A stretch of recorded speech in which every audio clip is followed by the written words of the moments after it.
in our Zoom room. Thank you all for joining us. We'll let others in as they arrive as well.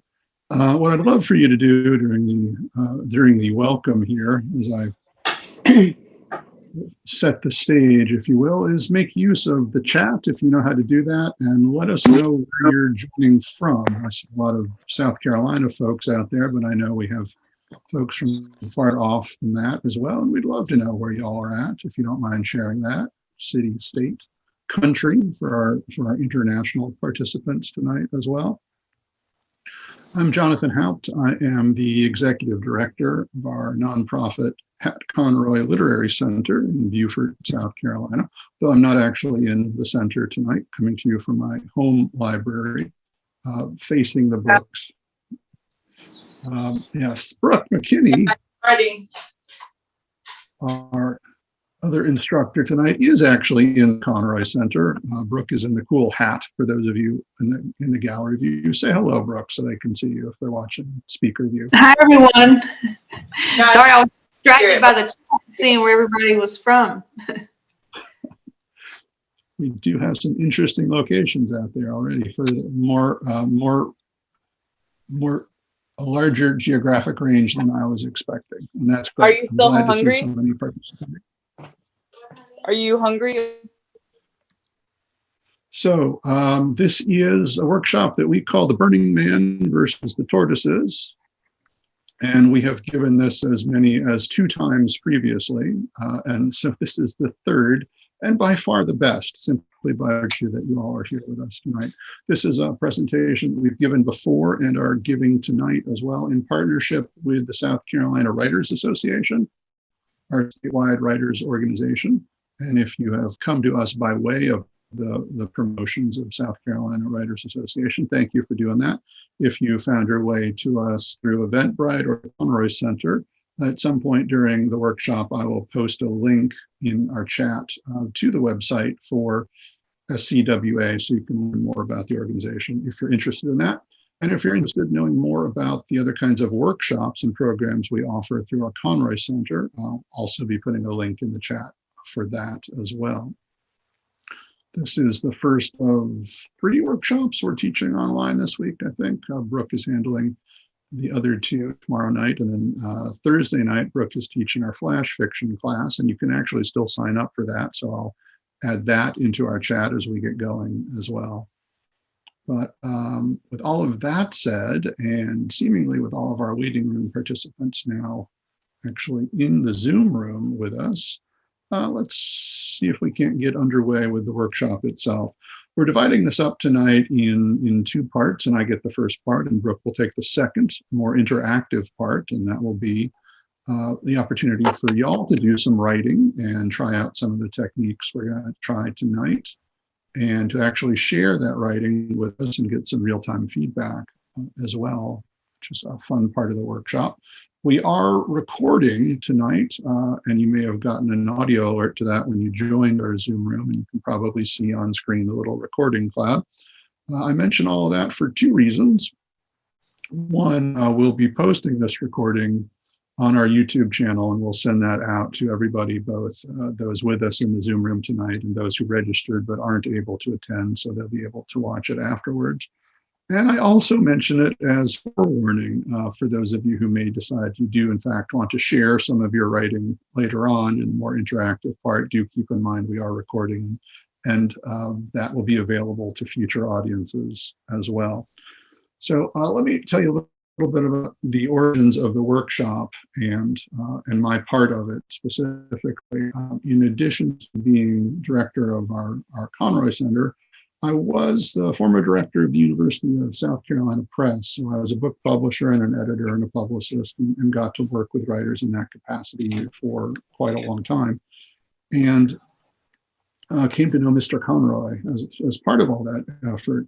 And he was a wonderful friend and in fact, mentor to me in a lot of ways. And I still feel like I'm getting to know him even in his absence, because he put so much of himself on the page in his books and shared so much of himself that he's always there to be discovered and rediscovered.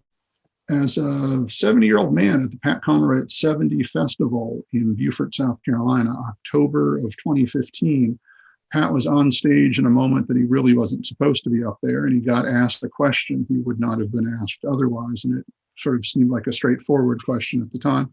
Which book is closest to your heart? Not your favorite, not your best-selling, not the one you recommend to people who've never read you for, but closest to your heart. And off the cuff in that moment, he said, this book, The Water is Wide, which is Pat's memoir of teaching on Defusky Island, 1969-1970, when he was the first white school teacher and the first male school teacher on the island. And my copy is signed by Pat. For the love of teaching, and what does it say? And the joy of friendship. Nice sentiment there.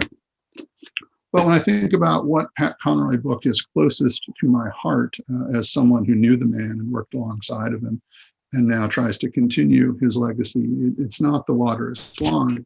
It's this book that we'll be referencing quite a bit tonight. This is My Reading Life, which came out in 2010.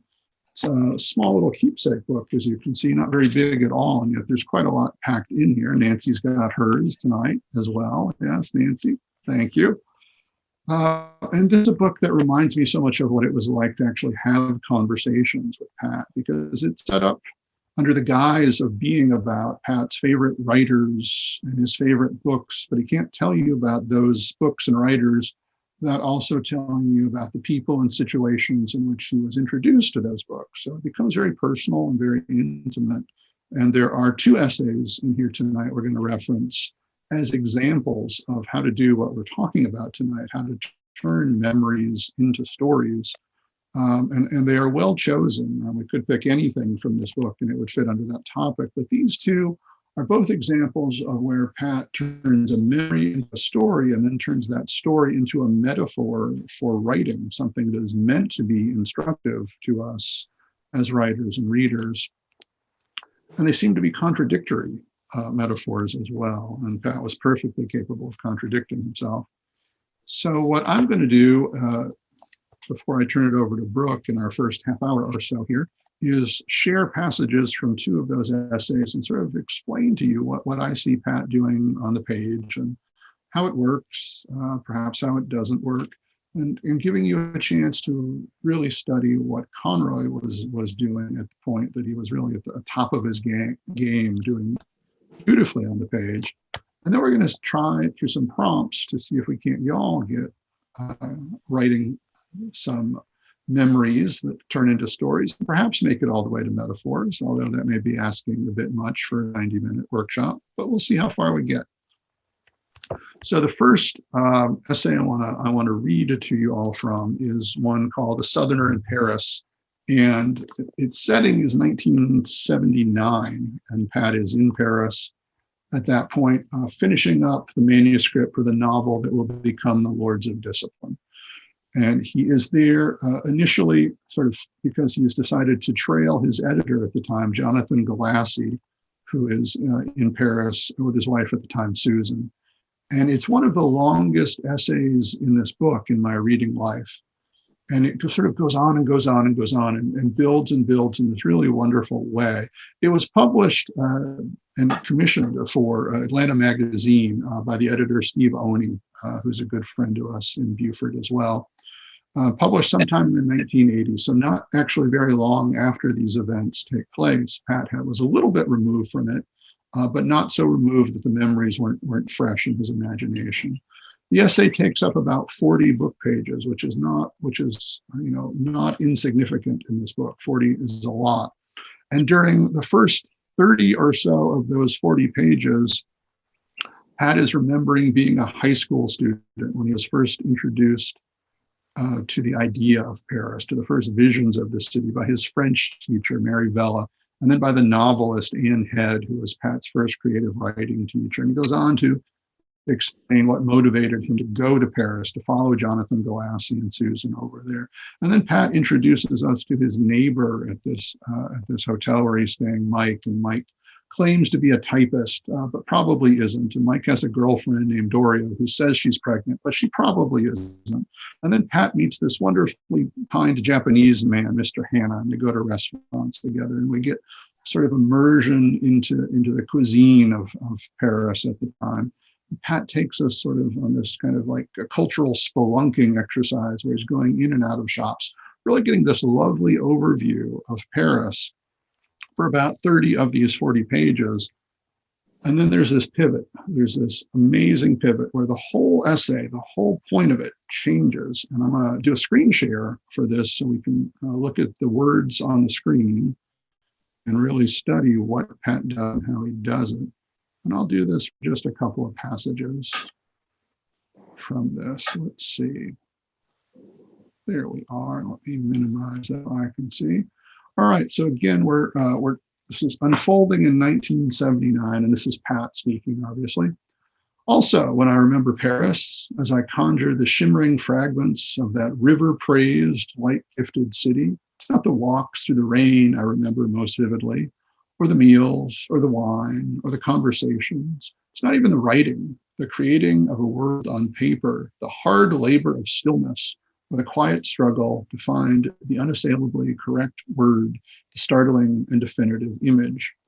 What I remember most is the explosions. I remember blood and shattered glass, fire and burning, and death and the rain. I remember what I dream about, the nightmares I brought home to America, nightmares that passed unchallenged through customs, that evoked no official response. In the first explosion, I had no part to play except as a witness, as a helpless recorder of grief and desolation. In the second, fate refused to allow me the simple role of evangelist and storyteller and handed me a major part, a role in a grisly dance of fire. So we've had 30 pages with no mention whatsoever of explosions or fire or death. And now suddenly there's this pivot, there's this moment where Pat introduces this as the real memory, the real point of the essay. And what he's talking about is he's in Paris in 1979, and things are happening in the world in response to the 1978 Egyptian-Israeli Camp David peace accords. And what's happening in Paris at that time are protest bombings, terrorist bombings. And Pat has actually witnessed to two of them. And he tells us about both of them in the remaining 10 pages of this essay. The first encounter is fairly brief, as he indicates in this paragraph, the second paragraph that's on screen. He really is simply witness to an explosion at a bakery, and he sees a woman horribly injured, and chronicles that for us. But the second event, the second explosion, really brings Pat into the action, makes him, as he says, a central player in this story of the state. And I want to read that passage to you. Let me find it here. Here we are. And this is, just to give you some sense of how much space this takes in the context of the book. This is about 3 pages total. So this is it. I was halfway down the Rue de Seine, moving dreamily, with no more words to write, emptied out, when there was an explosion 10 feet in front of me. A wall of flame burst out of a small jewelry shop and climbed the wall of the shop directly across the street. I felt the heat of that enormous tongue of fire in my eyes, and my first thought was of terrorists. The second thought was of flight. I pivoted back toward the river and had taken the first step of what was going to be a very fast sprint when I heard a man screaming. I turned toward that scream, toward the last afternoon in Paris, toward my own small, insubstantial part in the history of that city, toward the dazzlement of human fate. And I saw a man on fire. Now, I'll pause here and mention that this phrase, man on fire, is one that Pat Conroy used many times well before 1979. It's a phrase he inherited from Thomas Wolfe, who said that he would write like a man on fire, I mean, with energy and immediacy. And Pat would say at different points in his life that he too would write like a man on fire and would also read like a man on fire. This is an expression that Pat used repeatedly. But here he is in this moment confronted with a literal man on fire. And somebody probably should do something about that. So rather than sticking with the man on fire, Pat gives us a paragraph where he instead goes deeply into himself and helps us as the readers sort of understand his perspective in this moment. So this is that paragraph. I have always wanted to be a man of courage. It has bothered me somewhat, but not much, that cowardice is a more frequent guest in my modest house of character. I like cowardice and enjoy the companionship of other cowards. I have seen quite enough of machismo in my life and consider myself one of its casualties. I prefer my friends to be cowards of the cringing, knock-kneed, fall on their knees and beg variety, and they appreciate the same trembling quality in me. So it was with absolute purity of terror that my first glance down the street confirmed the truth of what I already feared. I was the only one on the Rue de Seine in any position to help. So now Pat sort of reintroduces us to himself at this moment and explains that he is not a man of action. He is not the sort of person who jumps in to help a man on fire, and yet he is the only person present who can possibly do anything at this moment. Has with him a soccer ball that he's bought for his daughter Melissa, the one thing she wanted from Paris. It's the only thing he has with him at that point. So let me pick up from there. I dropped the soccer ball in the middle of the street and chased after the man who was beating at the flames with his hands, screaming and moving in a lurid, agonizing dance across that narrow market street. He burst suddenly into the doorway. Let me see. I think I've actually got this on the screen for you. Oops. Nope. There we are. That's what I want to show you. All right. So he burst suddenly into the doorway of a store across the street with me right behind him, with me having absolutely no idea what to do, with me praying for a single moment of valor. I tried to extinguish the flames with stinging, effectual slap. Other people joined me, and there was a shrill, immense pandemonium loose in that store as the smell of burning flesh entered our nostrils. Then I saw the curtains, and I tell you, those curtains came down from those windows, came down from those walls, came down from on high as I leaped on top of the burning man, covering his entire body as I took him to the floor, rolling, rolling, rolling, with this stranger in my arms, feeling the wild beat of his heart, his muffled cries, his awesome panic, gripping him beneath the torn shrouds and rolling with him toward the door. I felt the most remarkable, grotesque intimacy. Then 10 people landed on us. The rolling stopped and their weight hurt. Then we rose, and I do not remember rising, but I remember people prying my arms from around the man, swathed in ruined drapery. He was screaming and pushing me away when he saw it was me who was holding him, me who was hurting him. We had extinguished the fire, but there were puffed, terrible wounds where the fire had been. He pushed me again, then broke out of that circle of strangers and ran back into his burning store. He entered his store and tried to save his most valuable merchandise. I went after him, lifted him up from behind, hurt him once more, and carried him back to the street. He was in complete shock. He was one of two people in shock on the Rue de Seine. He sat on the curb and began moaning. His head and his arms were wickedly burned. The gendarmes and the ambulances were arriving. A huge crowd had gathered. Is he all right? Is he all right? I kept asking the crowd. I had a single round burn on my elbow, and the hair on the back of my hands and arms had been singed. I staggered away from the man when the gendarmes surrounded him, felt the old familiar signs of a migraine coming on, went to retrieve Melissa's soccer ball, and vomited in the middle of the street. And that completes this part of the story of the man on fire. Not the whole story, but this part. I want to point out to you in the passage that's on the screen right now, what Pat does so remarkably well in this memory by virtue of turning it into a story. He takes us completely into that moment. We get 4 of the 5 senses just in this short passage here right now. And Pat does this wonderful thing where he slows down the passage of time and really makes us as readers appreciate every single thing that's going on. There's this wonderful little trick with the repetition, with the rolling, rolling, rolling, that brings us completely into the physicality of that moment, that slows down everything else that's happened and just focuses on these 2 men, Pat trying to save the burning man. There are very few sentences in this passage on the screen. Many of these are quite long. He packs a lot into these sentences, but he does it with phrases that really stand on their own, each one leading incrementally to the next.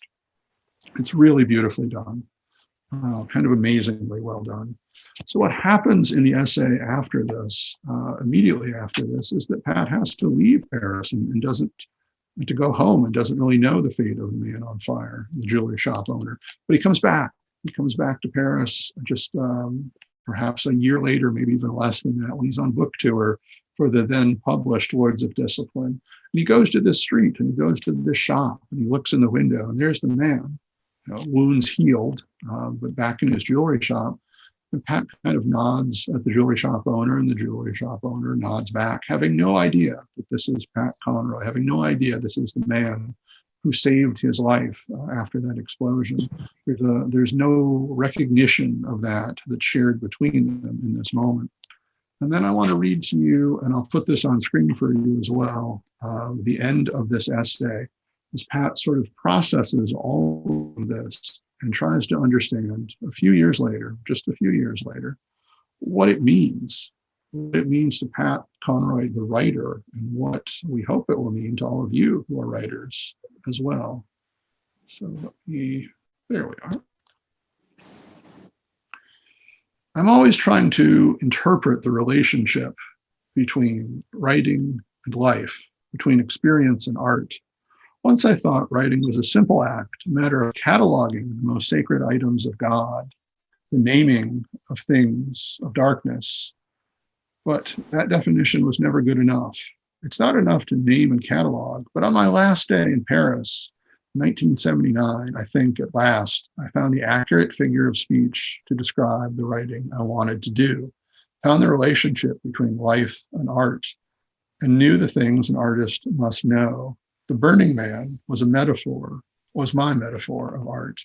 As a writer, I would have to walk down these strange avenues, staying loose, keeping my eyes open, memorizing the names of streets, the faces of strangers, listening to unknown tongues, exploring severe tended gardens, being aware of the traffic and the besieged faces pressed against the windows in dimly lit houses. It was all in the moving and seeing, in the patience of voyaging, and a spiritual opening up to every experience, to every moment that touches the most sensitive cells of the soul's most private self.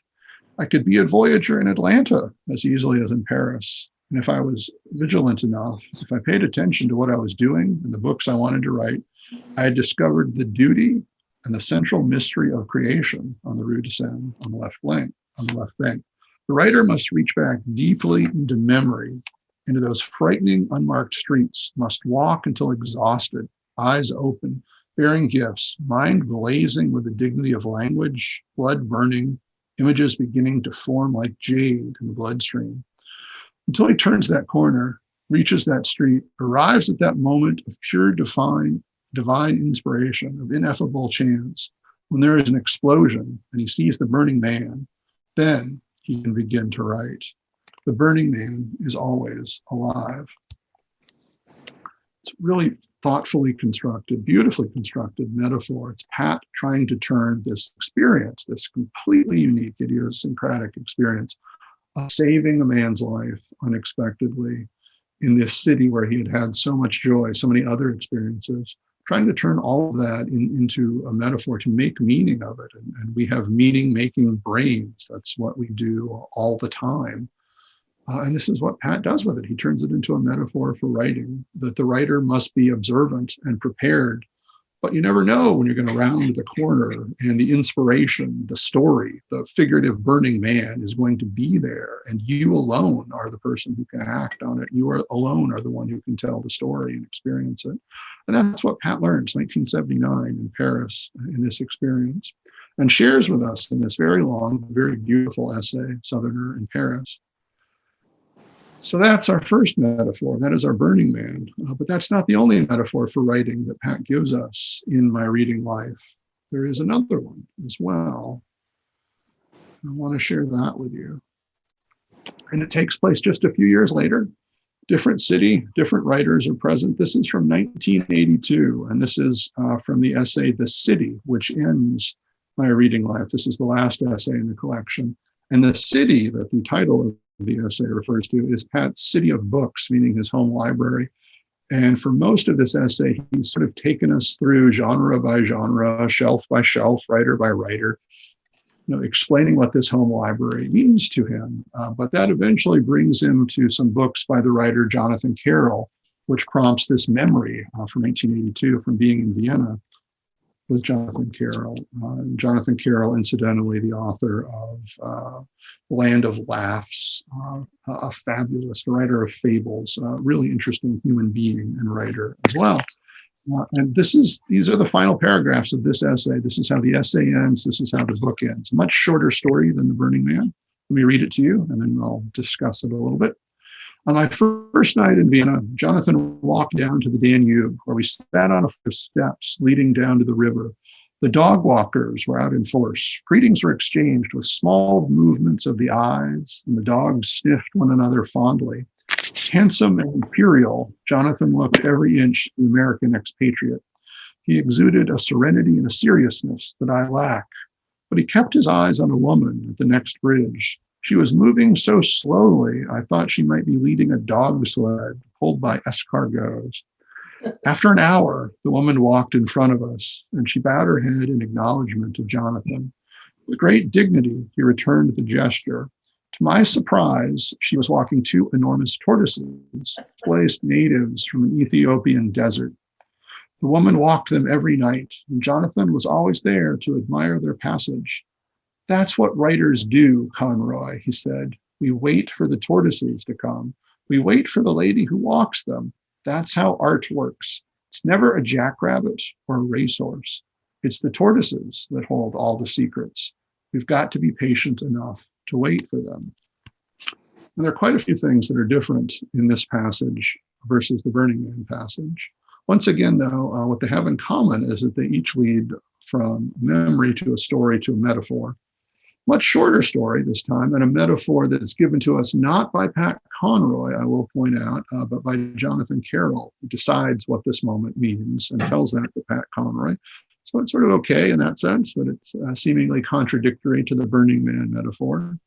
We also have very different writerly technique here. I mean, some of this is very descriptive. We know what Jonathan Carroll looks like in some sense, and we know how much time it takes for the woman to get from one bridge to the next, an hour, theoretically.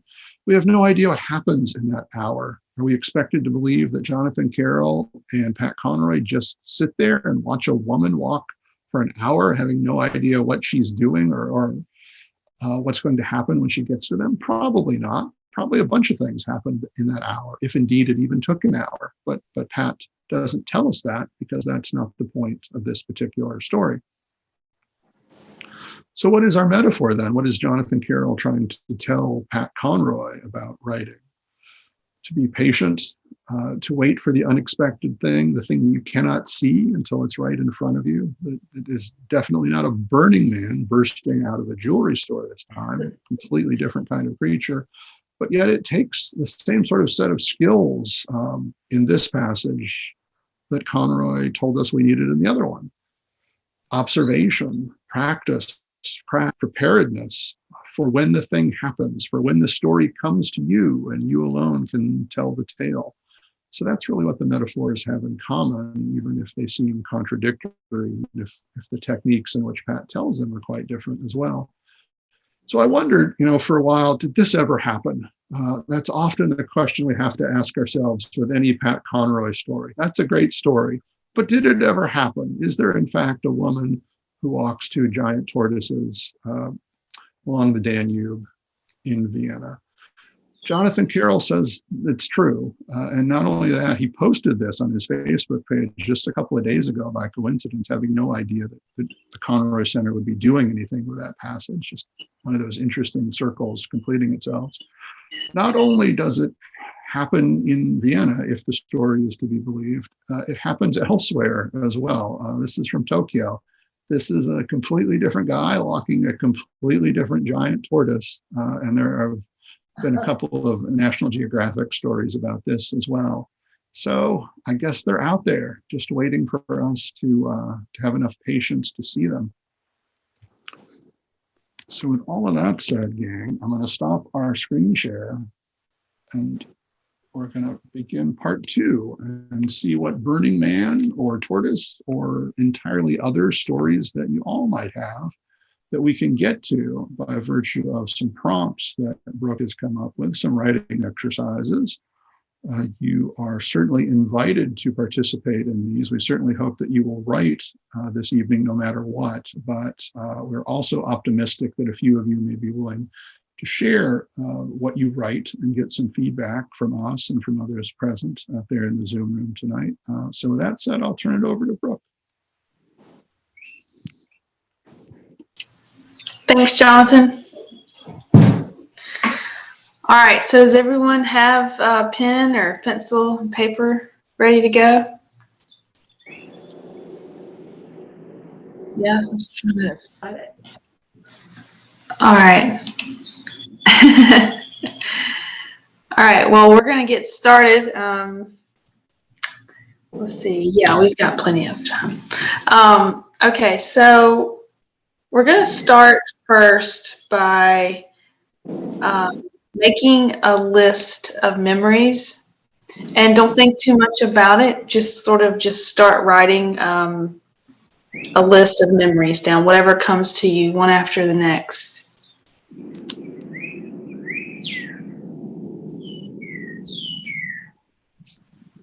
Pretty birds.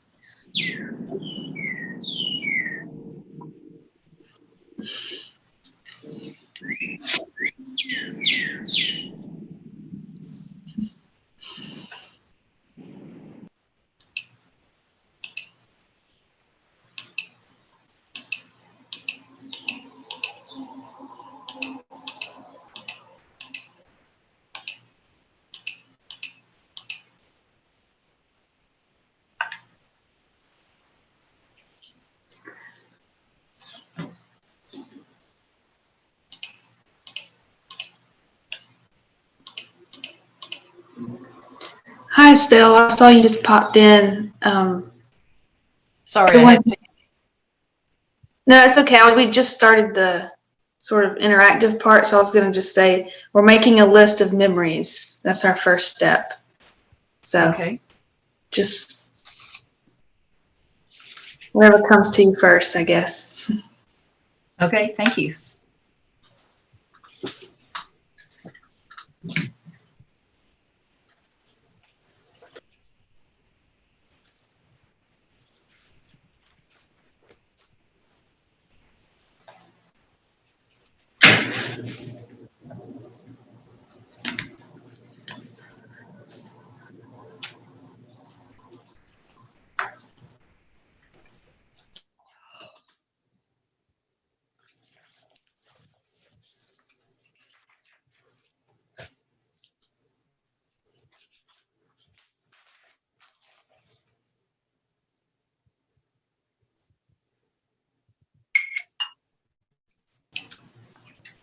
Okay. Does everyone have a good list going so far? I'm sure. Okay. Now, if you're still making a list, that's fine. I'm just going to kind of ease on into this, the second part, which is I just want you to choose one of those memories, and we're going to do a free write. Hopefully turn this into a scene in just a bit, but just do a free write on the memory that you're choosing to write about, and just sort of go to the list. Don't think about it too much. Whichever memory sticks out to you the most, and just go with that one, and just do a free write. What is it about that memory that's drawing you towards it, and just write from there. That's a little vague from the start. We'll get more detail. If you have any questions, just ask.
Okay, now if you can come to a stop whenever you're ready.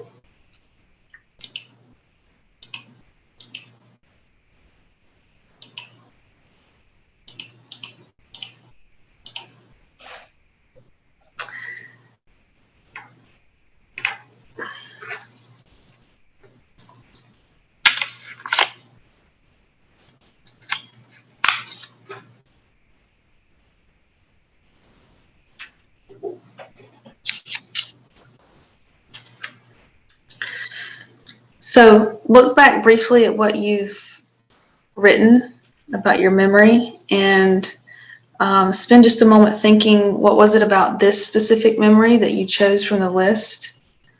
And if you look back to see what you've written, it could be a myriad of things, but see if it's a focus on place. Is it another person, relative, friend? Is it an animal?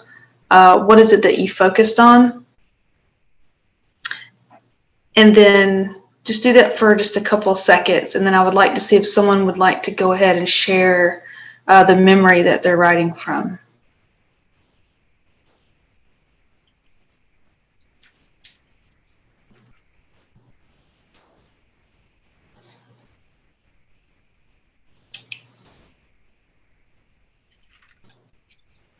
I'll share. Oh, who said that? Sorry. I did. Estelle. Oh, hey, still. Okay. Go ahead. I'm pedaling an old metal kid's car around the area at the base of the front steps at 503 Air. The house is high on a hill overlooking Lee Highway in the East Brainerd section of Chattanooga. It's a major highway, and it will be it's a major highway, and it will be joined by a road coming in at an angle from the left. That is Airport Road, and it leads to Level Field, the Chattanooga Airport. Transportation, planes, trains, and automobiles will figure large in my life growing up there. Wow, that's a great beginning, Estelle. Where are these roads going to lead? Yeah. We're going to get to that metaphor, like Jonathan said. No pressure, but it's coming. Yeah. A lot of tragedy on that road. Yeah. Okay. All right. So I'll we share. have a good sense of place. Go ahead, Robin. Or Elizabeth. Robin. It's a stupid song, really. One of those pop hits played every 3 minutes on the AM radio for the weeks it's big. And that summer, after my mother died, it was Dizzy. A summer my brother drove me everywhere, and we weathered the whiplash of our mother's death to dad dating in one not so easy lesson. We were stressed about it a lot. So Dizzy comes on the radio, and Russell enters a cul-de-sac and goes round and round and round, and we are screaming the lyrics. That's as far as I got. I love that first line. Say that again. It was a stupid song, really. Really? Yeah. You can argue it if you want to, but if you know the song, I think you'll agree with me. That's a great opening line. The writer Revis Wortham, who's visited us at the Conroy Center a couple of times and taught workshops for us, always says that when you're writing a story, when you're telling a story, that music is the time machine. If you remember a song, there's a reference to a song, you get more out of the reader gets more out of that, than just a memory of the song. It takes us back to our own experiences with that music, that time period, and everything. It does a lot of work in a very short span of words to reference a song that is familiar to the reader. Yeah, music and memory are so tied together, I feel like. A lot. I hadn't thought about this in years. Yeah. Very, very weird.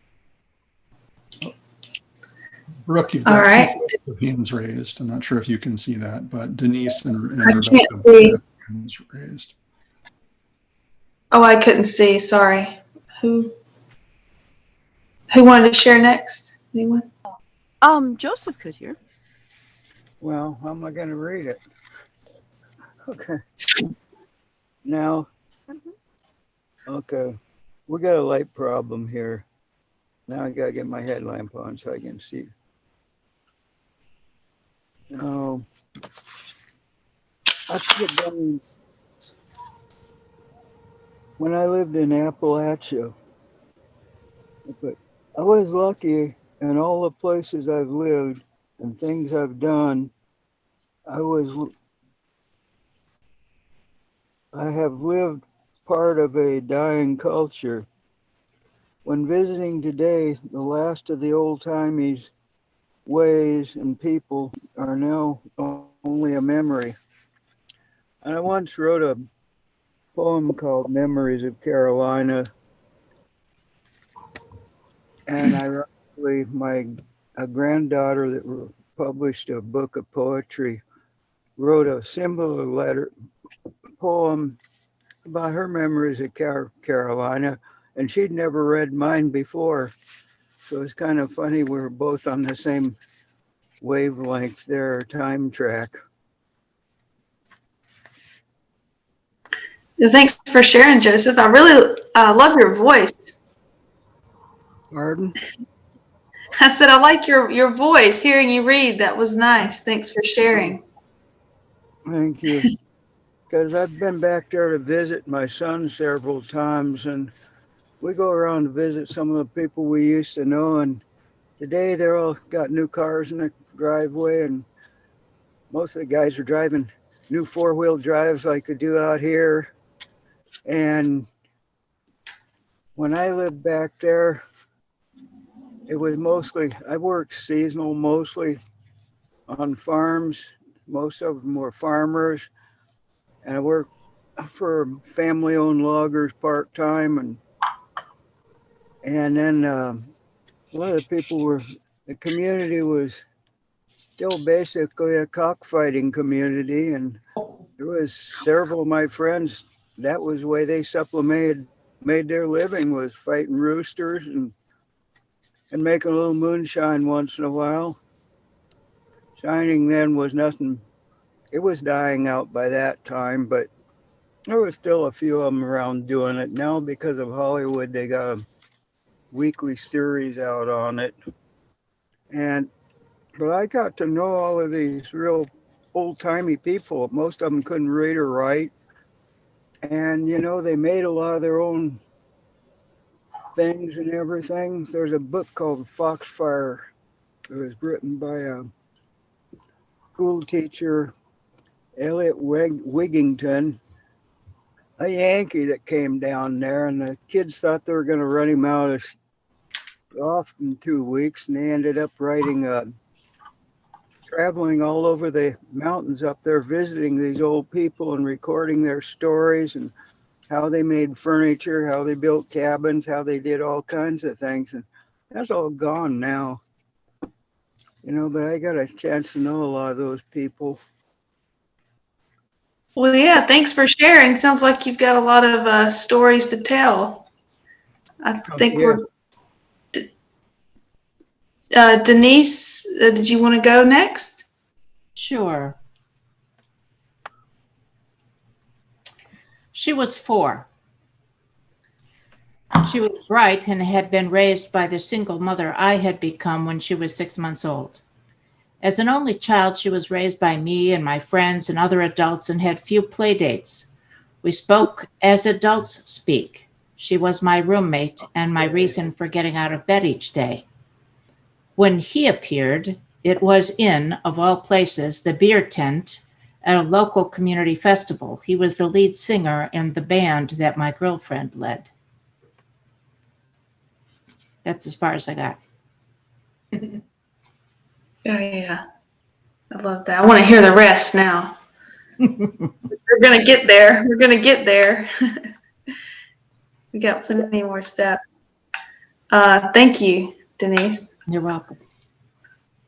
Let's see, Rebecca. Thank you. And I apologize. I'm going to open with the bad word. I don't mean any offense, but this is how the memory goes. I'm not a Jap, I yelled with the shrill indignation of my 6 years. 6 years since I was born in that faraway country where my parents set down stakes as missionaries. My mother had dressed me in a kimono, one that had belonged to my older sister, who had long since outgrown it. She did so on account of the young Japanese couple who were visiting us that evening.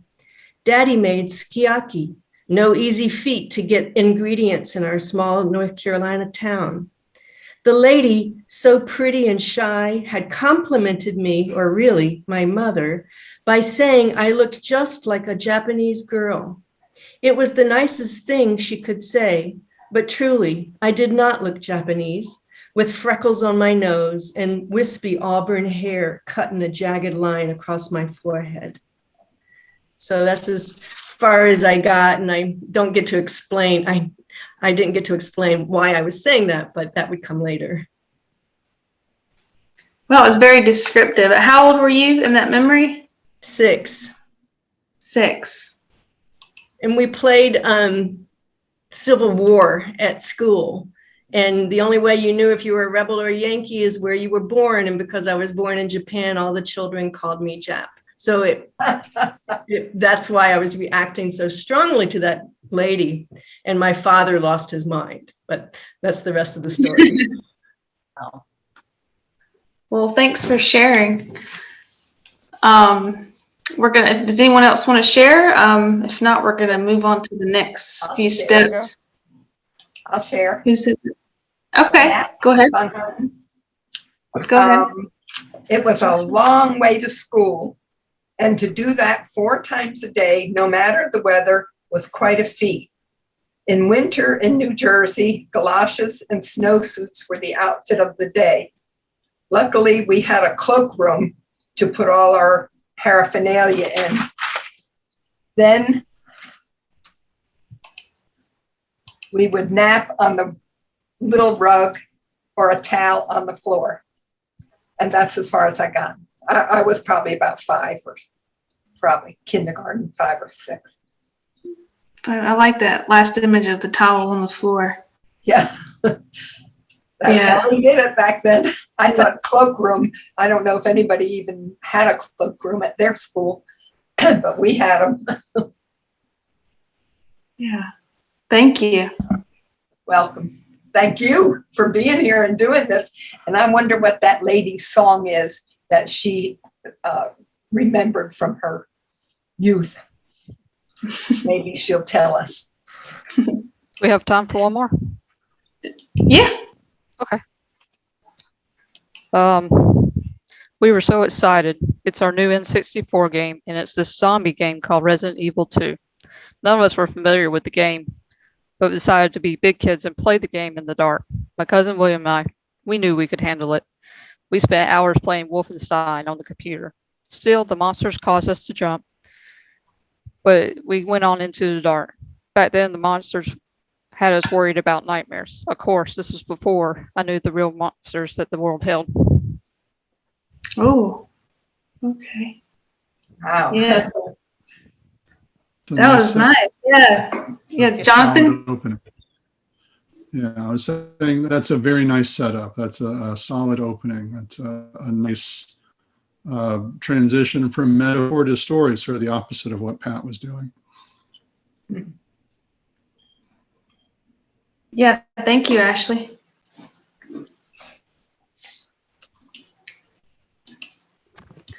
All right, y'all want to move on now to the next? All right, I'm going to just say yeah. Katie has her hand up. Oh, Katie, go ahead. Oh, okay. You sure? We have Oh, time? yeah, Okay. sorry. The way the people's faces are across my screen, I can't see everyone, so I don't know who's Oh, raising their hand. okay. I'm next to Jonathan. Yeah, okay. Okay. The hurricane winds, flat tire, or pain forcing me to my knees from being 7 months pregnant. which would prevail in my obstructions for this miracle birth, wishing I didn't have the medical training to know the dire possibilities. It's about the birth of my child in the middle of a hurricane, and I got a flat tire. Oh my goodness. 7 months early. Yeah, no drugs, no nothing. Barely made it to the hospital. Oh wow, I don't even know what to say. That's Yeah. wow. Wow, okay. All right. Well, you're about to add a lot more to that in just a minute. Okay. Well, I hope so. Okay, anyone else want to share? And you can always share later on if you don't, you don't have to share right this second if you want to wait and see what happens. But Jeannie raised her hand. Okay. Okay.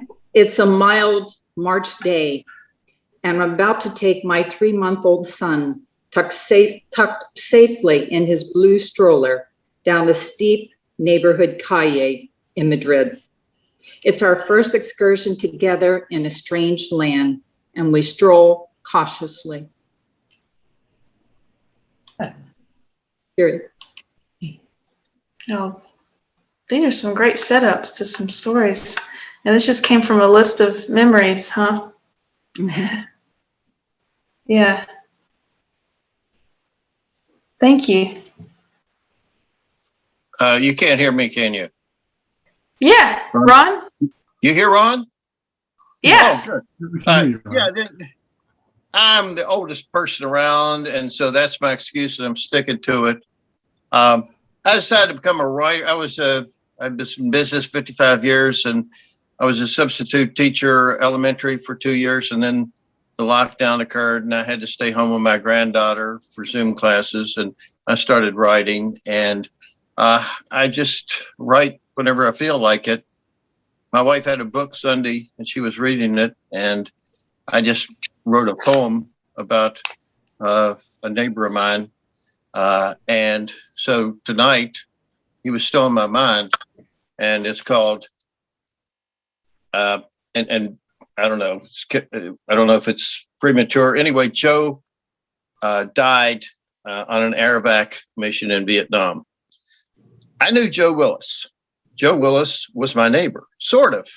Our 9-acre farm was next to the subdivision Joe lived in, so I could climb over the fence, going over the barbed wire, being careful, and I could be where Joe lived. But I never did. Joe was a couple of years younger than me. He went to a different high school. We lived right on the borderline. So he went to Winfield High School in West Virginia. I went to Hurricane High School in West Virginia. And we played pickup football on Sunday in the yard of the subdivision, which was Maplewood developer. And sometimes Joe and I played together. Sometimes we weren't together. So I sort of knew Joe. Thanks, Ron.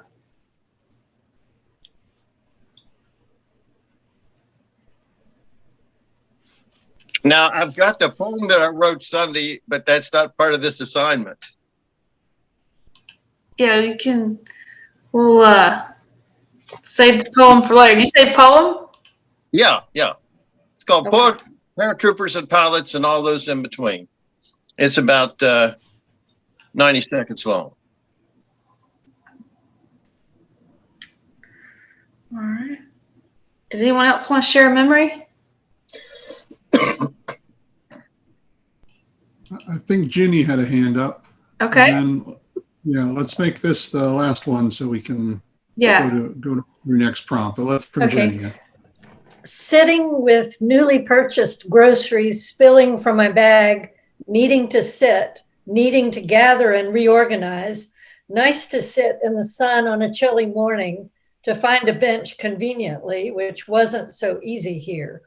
She stopped her walking on the sidewalk to sit on the next bench over. She started a conversation, asked me a question, She was an older Spaniard, and yet it was her first time in Avila. She didn't say so, but I got the idea that she was on a pilgrimage. Some great characterization already. Thank you for sharing. All right, so now that we've gotten started, we're going to go as deeper as we can, as Pat said. So we'll do a couple more steps with this, and then we'll can share again in a little bit. But details. I know Jonathan mentioned this too, especially in The Burning Man, where he's describing the man on fire and how that slows down the passage of time. The more details you use and the more descriptive you are, that's going to slow down time. Whereas if you try to summarize or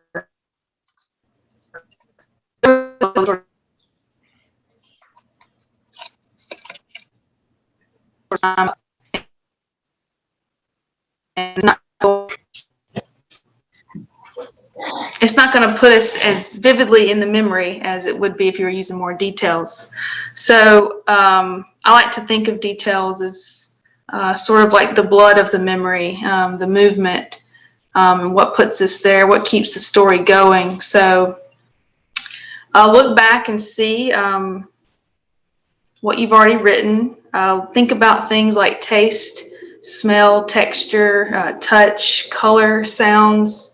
Look to see what you already have, but also look to see what you don't have. And is there anything that you can add to that? I know we've had some people describing people. We've had the music, sounds. We've had already a lot of descriptive details. But look back and see what can you add to sort of slow this memory down and make it more rich. As Pat did, he wanted, or as he did for us as readers, is he put us in the experience with him. So put as much of the body into it as you can, as much feeling as you can. Can you repeat that again? Can you repeat the taste, smell, color? Yeah, taste, smell, touch, like texture, color, sounds. And just kind of look through and see which senses you did use, and then think about ones you didn't use, and maybe there's a way to incorporate more. Okay, thanks. And maybe not, but just see. Okay.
Okay.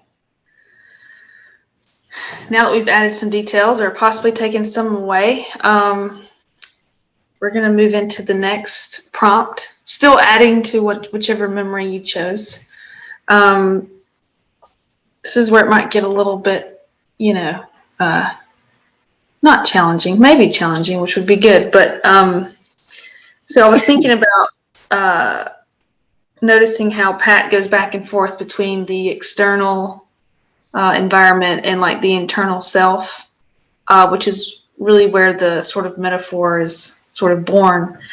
So I want you to look back at the free write that you did from your memory and see, do you have more of the external or do you have more of the internal?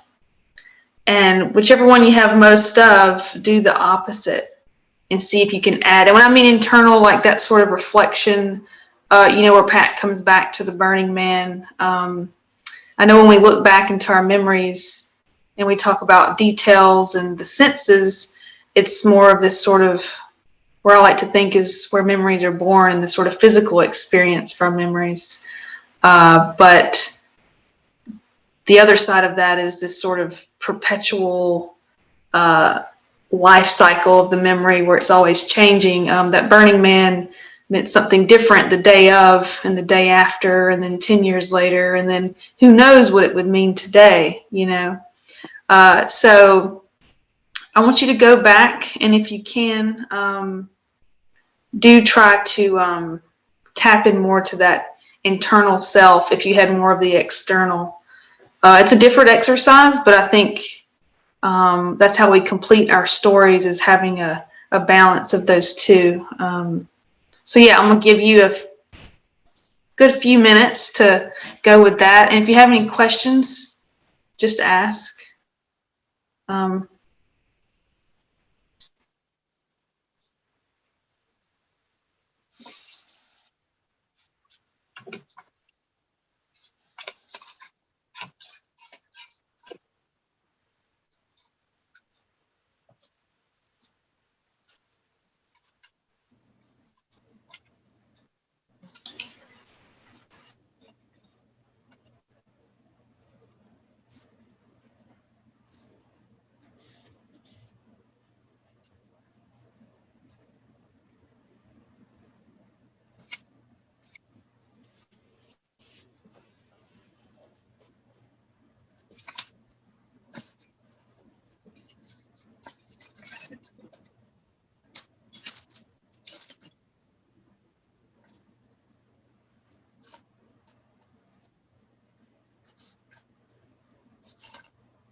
Okay, how's the reflection going, as they call it? Has anything changed about this memory since you've did this particular prompt?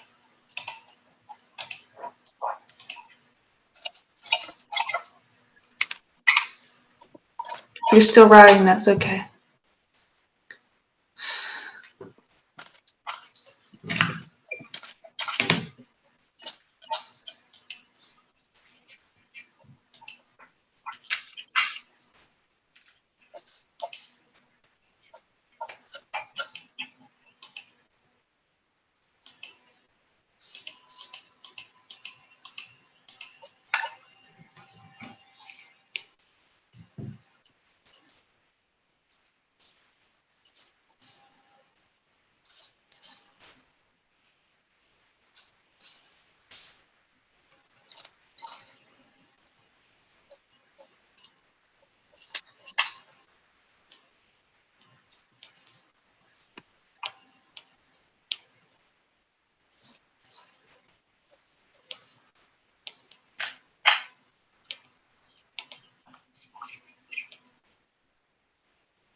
I don't know how to raise my hand.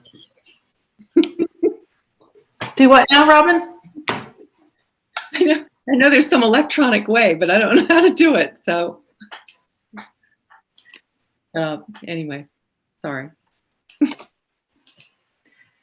Did you want to say something about how did your memory change in some way? I'd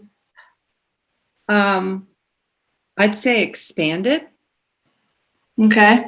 Expanded. You asked us to look at details, and so I went back and looked at this one spot, and I was like,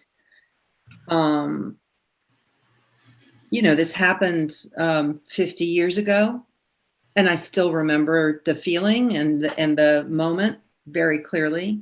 So I went and I described that, and then you went and said, so were you being more internal or were you being more external? And if you were doing one, do the other. And so I was apparently being more internal, and then you made me be external, and it got into something kind of interesting. So Okay. yeah. Did you want to push it? Did you want to share a little piece of that since you shared earlier to kind of show us what you did, or you don't have to, but no, I don't mind. Okay. So the part that I focused on was the part literally when my brother started doing the circles in the car. Mm-hmm. And so this is where I went with that. No gesture for my brother was ever small, polite, pinky up, sipping tea. He was a go big or go home guy on the edge, pushing margins out of the way. I think of this moment and remember the energy, outright euphoria he pulled out of my quiet places. The way circle after circle, I got dizzy, listening to Dizzy. And wait a minute, my handwriting sucks. And for once, didn't care that I had no control. That smoky rubber scent, tires squealing, and that's where I stopped. And then you said what you said, and then I went to those tight circles, the yellow beetle straining to stay on all four burning tires, matched wild roller coaster turns on the Matterhorn, belly laughs bubbled up, tract houses and neat yards blurring by until the only real place was inside that cabin, him and me shout singing, dizzy, I'm so dizzy, my head is spinning like a whirlpool, it never ends. And just as quickly as it started, he pulls out of that ring and drives down the road.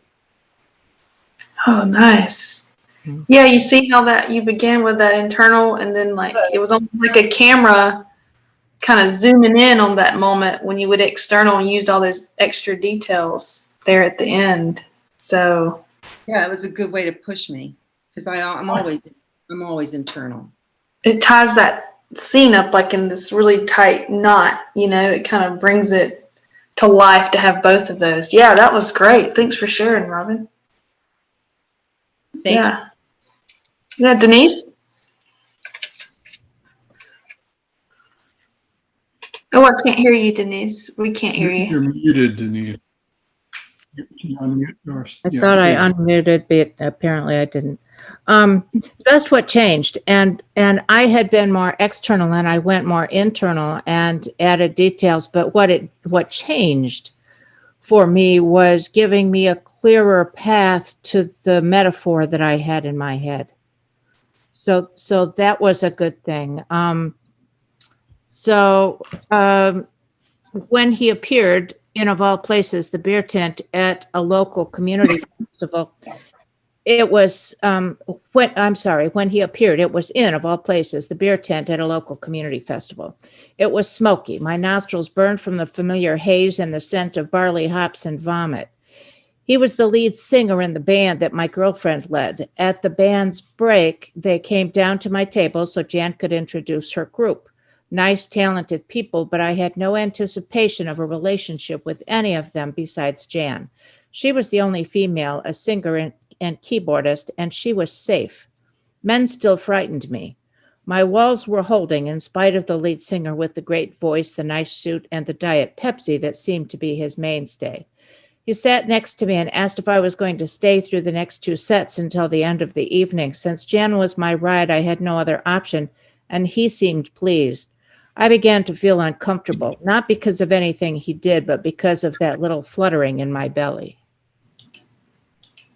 Wow, yeah, it did go internal. Wow, I love that. Diet Pepsi. See, it's little details like that. What do you think, Jonathan? This is a good story. That had such a nice balance between descriptive, sort of external view and internal, and kind of back and forth too. It had a nice rhythm, a heartbeat, as I would call it. So yeah, really wonderful start. And Brooke is right. The nice details, the Diet Pepsi, the fluttering in the heart, the sort of small moments really ground that too. So yeah, I thought that was great. Thanks. Yeah. Did anyone else want to share their internal, external, or? I've got something. I don't always do the assignment the way it was given. I don't have writer's block. I have the opposite, writer's regurgitation. So I just started getting something down, and I got a bunch of stuff here. So anyway, if you want to hear it, I left off the fact that I knew Joe from playing sandlot football, even though we went to different schools. Starkey's home was the cornerstone of Maplewood subdivision, which is old farmland in Taze Valley, West Virginia, where the large prehistoric river flowed before it became part of the Ohio River. It was called the Taze River. And what a wonderful football field the Starkey yard made. It was a beautiful green yard, and it had virgin shade trees, and then bordered by woods, Poplar Fork Creek, and the Valley Road. It was the coolest place to be on Sunday for two reasons. One was the cool guys played football there, and it had cool weather. It was at the foot of a large hill in the Creek Valley, and it was nature's own air conditioning when almost no one had air conditioning except Doc in his black 57 Cadillac four-door.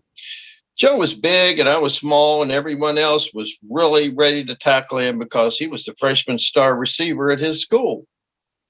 Joe always had a plan. I think maybe he had the gift of prophecy.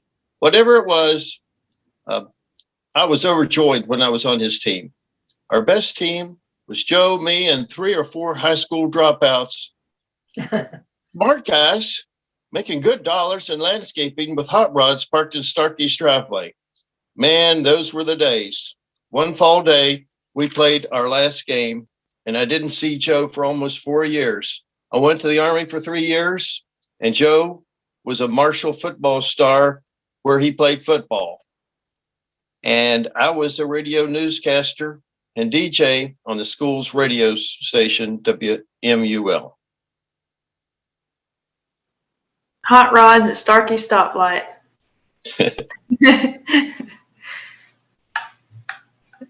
That's very descriptive. It's amazing you got all that out in just a short amount of time. Really solid character. I don't have any problem getting things on paper. That might not always be the best, but it comes out. Well, that's good. That's really good, Ron. Did anyone else want to share maybe how, I was kind of interested to see, like, looking back at your list, what your memory looked like on the list, and you know, how it's taken shape now on the page now that it's out of your head. Because I know, like Jonathan said, we don't know if we'll get to that metaphor just in this workshop. But, and as I said, Pat, too, like, that didn't happen overnight or in the moment, and it changes over time. Maybe we could turn this workshop into a metaphor and say it's been like a tortoise, sort of one step at a time, you know, one step at a time. And, you know, memories, like, they're kind of like tortoises, how they can slow in the way that they form along the way, and how they change. And I'm certain if you just look at how it looks on that list and how it looks now, it's very different. I'm sure it's not at all what you imagine it would turn out to be. And I think the more you take a memory and write on it and write and keep going, I think that is how you get to the metaphor eventually. You know, or maybe you get to it quicker. I mean, you know, we're all different in how we interpret our lives and experience, you know, and memories. But did anyone want to say kind of just a little brief, like, hey, was it just like a image, or was it just like a sentence, and then now it's like this about this person or this place or this relationship? I'm concerned about metaphors. Say if you're writing a book and you've got a chance to go into a metaphor. I had a pastor who used to call getting off the subject a rabbit trail. And I don't have trouble with rabbit trails. I get on rabbit autobahns. Can a metaphor be a bad thing when it becomes overwhelming? What do you think, Jonathan? It depends on what you're trying to do with your metaphor. Is the metaphor ultimately the point of the story you're trying to tell? Or is the metaphor sort of value added, bonus feature, extra credit, right? I mean, with Conroy, in both of those examples, he's writing toward the metaphor the whole time, but you don't know you're living a metaphor when you're living a metaphor. Nobody ever experienced and then says, wow, I just lived a metaphor. What we say is something like, oh, well, that was so typical, or, you know, that felt really symbolic of something, right? I mean, sort of the inkling that what you've experienced has a deeper meaning, is reflective of your life or someone else's life or experience in a bigger way than just the lived moment. So when writing about these things, you kind of need to decide what ultimately is your goal, to bring your reader into an immersive experience in the hopes that they can know you or themselves better. And the metaphor is just one tool of many that makes that possible. Or is the metaphor ultimately the point, the lesson, right, that you're trying to instill? And the experience, the description that leads up to the metaphor is just the escalation toward the big reveal, if you will. Both things are absolutely of value. There's no right or wrong answer. It's all part of the toolkit. Thank you. Something I found interesting was the memory I wrote down was literally playing Res Evil 2 for the first time. And it kind of fleshed itself out with more detail in the paragraph. And part of Resident Evil 2 is, if anybody's never played, is you get this thing called T-virus, and it spreads all over and causes zombies. What happened was it started morphing into this opioid case that I worked that's been bothering me for about 2-3 years now. It's kind of ironic that I would go down that road with it, because earlier in in the conversations in writing, one question was posed: does writing exercise your demons? I don't know one way or another on this one. I think it's cheap psychotherapy. It is. Yeah, the poet Seamus Heaney said that that poetry was a way to push back against the darkness. So there are a lot of writers, a lot of artists, a lot of creative souls that would certainly agree with that. Mm-hmm. Did anyone else? Did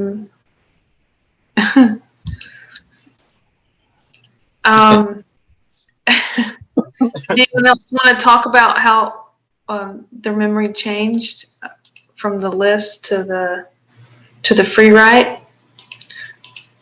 Or do you want to share what was most helpful for digging into the memory? Was it the details? Was it the noticing the external versus the internal? Or I think that the practice of going one way or the other, going the opposite way, was very, very helpful.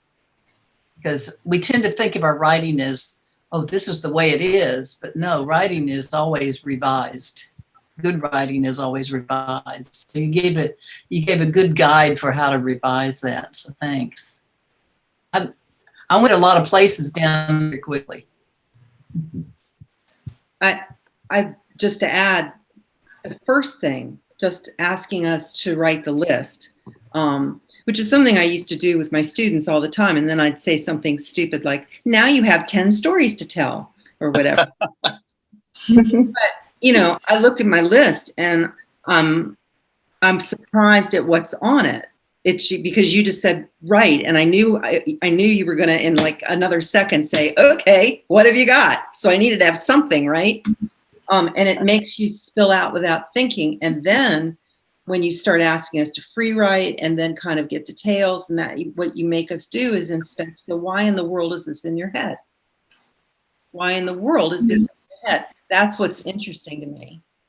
Is that that's why I picked this particular one. I was like, I remember the memory very clearly, but I didn't realize that it was important. Yeah. And now it's like, because it's all about my relationship with my brother, who was someone that was very special to me.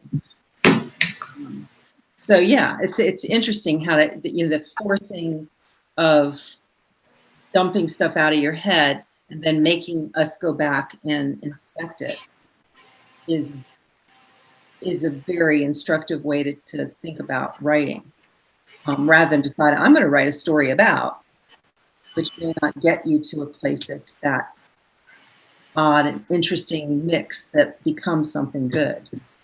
Which yeah, may not be, but you know, I found it interesting. Thank you. Yeah, another fun way too is to take a couple of memories and fold them up, put them in a hat, and just draw one out, and and say, okay, I'm gonna go with this and see what happens, But that's why I do like the list, and then kind of forcing yourself. Okay, I have to choose one of these, and then ask myself after writing for a little bit first. Don't ask yourself why I chose this for. Write about it first, and then like, okay, this, it's like in some way playing a game with your own memory, like, so yeah. Thank you for sharing that. You can all put memories in your hats and pull them out later and keep doing these exercises. If you don't like it, you just toss it back and grab another one. Did anyone else want to share anything else about the workshop or how their memory changed? Or I know we're out of time, but I hope this was somewhat helpful. I hope it's something you can use in the future for sure. Brooke, I just want to say that this is really helpful, because what you've made me realize is that most of my writing is external, and that going internal is a lot more difficult. So all that I wrote was external. And then when you said, go ahead and switch it, oh my gosh, big brick wall. So oh, really? Very, very helpful. Yeah. Oh, Okay, wow, okay. I think we should all wear hats the next time. and draw memories out of them. Yeah. I think a lot of readers have the kind of experience or the perspective that Lisa just mentioned. I mean, it may be one way or the other. That maybe those writers who absolutely love to do the deep dive into their subconscious and go internal and find it very difficult to describe the world in a way that it's meaningful to anybody other than themselves. And then there are those who can do that second thing, who can be tremendously descriptive, but give you not the first hint of who they are and how they're experiencing that world they just described. So, forcing yourself to figure out which one you're doing and then go do the opposite, then try it, is a really great exercise. And it sounds like y'all got, at least some of you got a lot out of that tonight. So I'm glad we got to try that one out. My turn. I could say something. I did write something here, and I kind of give a starting out and then a main body to it and a shorter conclusion. Do you want me to read it or? Yeah, go ahead. Sorry, I didn't hear you. You gonna give me the light then? Okay. A day on the farm. I can't read. I gotta have my light.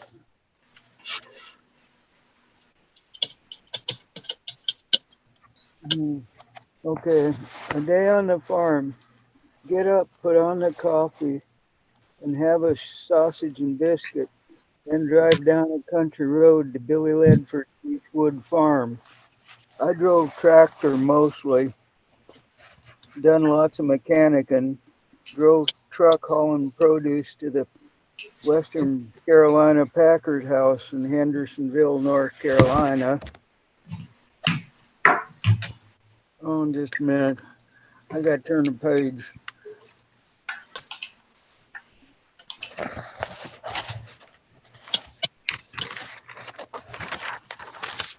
I have memories of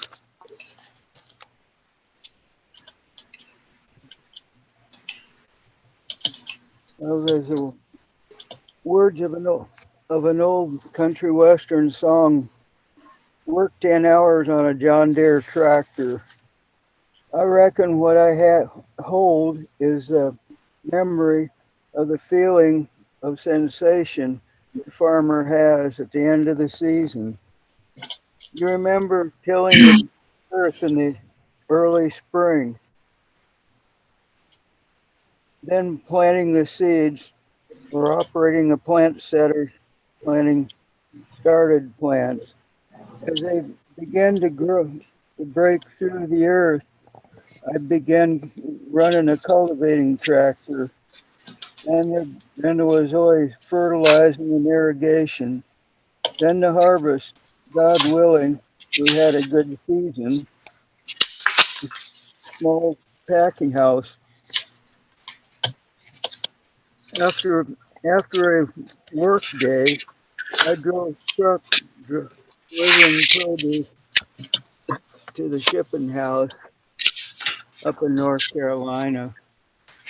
And there's a lot of things that I've done in my life I don't have a satisfaction about doing. I have a guilt about doing them because they destroyed the environment a lot. But farming was probably one of the jobs I did, and raising fish, that I have a personal satisfaction in knowing that sometimes I was there right from the beginning of the starting, tilling up the soil, planting, doing it, and then seeing the harvest at the end of the season,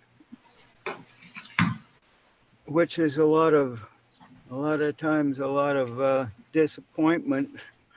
There's always crop failures, and I'd say that's about all then.